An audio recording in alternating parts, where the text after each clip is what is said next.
ఏపీలో భూ వివాదాలపై అధికార ప్రతిపక్ష పార్టీల మధ్య మాటల యుద్ధం కొనసాగుతోంది. వైసీపీ ప్రభుత్వ హయాంలో భూములు భారీగా అన్యాక్రాంతమయ్యాయని ఎన్డీఏ ప్రభుత్వం ఆరోపిస్తోంది. 1,50,000 ఎకరాలను వైసీపీ నేతలు కబ్జా చేశారని ఎన్డీఏ నేతలు లెక్కలు వేసి మరీ చెబుతున్నారు. దేవాలయ, మఠం, ప్రభుత్వ భూముల్ని కూడా వదిలిపెట్టలేదని ఆరోపిస్తున్నారు.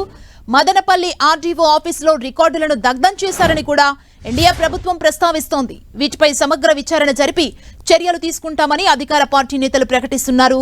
భూ ఆక్రమణలకు సంబంధించి మాజీ మంత్రి పెద్దిరెడ్డి రామచంద్రారెడ్డిపై పెద్ద ఎత్తున ఫిర్యాదులు వస్తున్నాయని ఎన్డీఏ ప్రభుత్వం చెబుతోంది. పెద్దిరెడ్డి రామచంద్రారెడ్డి కుటుంబం 14 మండలాల్లో భూ ఆక్రమణలకు పాల్పడిందని ఎన్డీఏ నేతలు ఆరోపిస్తున్నారు. ఇటు ఎన్డీఏ నేతల ఆరోపణలను ప్రతిపక్ష వైసీపీ నేతలు ఖండిస్తున్నారు. ఎన్నికల ముందు భూముల రీసర్వేపై ఎన్డీఏ దుష్ప్రచారం చేసిందని మండిపడ్డారు. ఇప్పుడు మళ్లీ ఎన్డీఏనే రీసర్వ్ చేయాలంటున్న విషయాన్ని వైసీపీ నేతలు ప్రస్తావిస్తున్నారు. మాజీ సీఎం జగన్ కు మంచి పేరు వస్తుందనే కుట్రతోనే ల్యాండ్ టైటిలింగ్ యాక్ట్ ని ఎన్డీఏ ప్రభుత్వం రద్దు చేసిందని విమర్శిస్తున్నారు.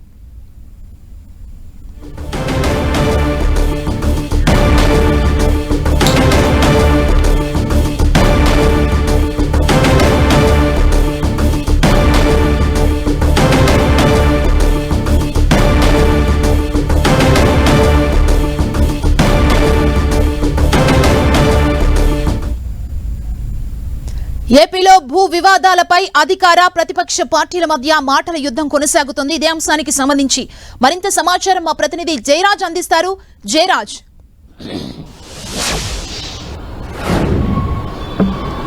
రాష్ట్రంలో భూ వివాదాలకు సంబంధించి అధికార ప్రతిపక్ష సభ్యుల మధ్య వాదోపవాదాలు జరుగుతున్నాయి. సవాళ్ల మీద ప్రతి సవాళ్లు విసురుకుంటున్నారు. తాము చేసినటువంటి అన్ని అంశాలు కరెక్ట్ అని వైసీపీ ప్రభుత్వ హయాంలో తీసుకున్న నిర్ణయాలు సమంజసమైనని ఆ పార్టీ నాయకులు సమర్థించుకుంటుంటే వాటన్నిటి వెనక భూ కుట్ర, భూ దోపిడీలకు సంబంధించిన అంశాలు ఉన్నాయని చెప్పేసి అధికార పార్టీ నాయకులు పేర్కొంటున్నటువంటి పరిస్థితి. మొత్తం మీద చూస్తే భూ వివాదాలు అనేది ఇప్పట్లో తేలేలాగలేదు. దీనికి సంబంధించినటువంటి అంశాలు కొనసాగేలాగా ఉన్నాయి. ఒకవైపు పెద్దిరెడ్డి రామచంద్రారెడ్డి మాజీ మంత్రి మొత్తం ఆయన కుటుంబ సభ్యులు ఆయనకు సంబంధించినటువంటి అంశాలపైన ఎన్ని ఎకరాల మేర ఆయన కుటుంబ సభ్యులు ఆయన పేరు మీద ఉన్నాయనే లెక్క తీసేటటువంటి పనిలో అధికార పార్టీ యంత్రాంగం ఉన్న నేపథ్యంలో ఇటీవల జరిగిన మదనపల్లిలో జరిగిన భూ రికార్డులకు సంబంధించిన అంశం గురించి కూడా పెద్ద ఎత్తున రాష్ట్రంలో చర్చ జరుగుతున్నటువంటి నేపథ్యం ఉంది. మరొకవైపు విశాఖపట్నంలో వైసీపీ ప్రభుత్వ హయాంలో జరిగినటువంటి భూములకు సంబంధించిన అంశాలన్నీ కూడా తెర మీదకి తీసుకొస్తున్నటువంటి పరిస్థితి నెలకొంది. మొత్తం మీద గత ప్రభుత్వ హయాంలో తీసుకున్నటువంటి అన్ని నిర్ణయాలు కూడా పూర్తి స్థాయిలో వక్ర మార్గం బట్టేలా ఉన్నాయి. ప్రజలకు ఉన్నటువంటి భూమిని కాజేసే విధంగా ఉన్నాయని చెప్పేసి అధికార పార్టీ పూర్తి స్థాయిలో అధికారంలోకి వచ్చిన మొదటి రోజు నుంచి ప్రచారం చేస్తున్నటువంటి నేపథ్యం ఉంది. దీనికి అనుగుణంగా ల్యాండ్ టైటిలింగ్ యాక్ట్ ని కూడా ప్రస్తుత ప్రభుత్వం రద్దు చేసింది. గత ప్రభుత్వ హయాంలో ఈ చట్టం వల్ల అన్ని వర్గాల ప్రజలకు ఉన్నటువంటి భూములన్నీ కూడా దారాదత్వం అయ్యే పరిస్థితి ఉంది. మీ భూమి మీది కాదు అనేటటువంటి అంశాన్ని తెర మీదకు తీసుకొచ్చి ఎన్నికల్లో పూర్తి స్థాయిలో ప్రజలకు చేరువైనటువంటి ఎన్డీఏ ప్రభుత్వం ఈ రోజున దానికి సంబంధించిన చట్టాన్ని కూడా పూర్తిగా రద్దు చేసినటువంటి పరిస్థితి.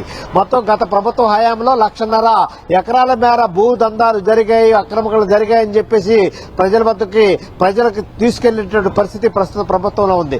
అయితే దీనికి సంబంధించి కౌంటర్ ఇచ్చేటటువంటి పనిలో వైసీపీ నేతలు ఉన్నారు.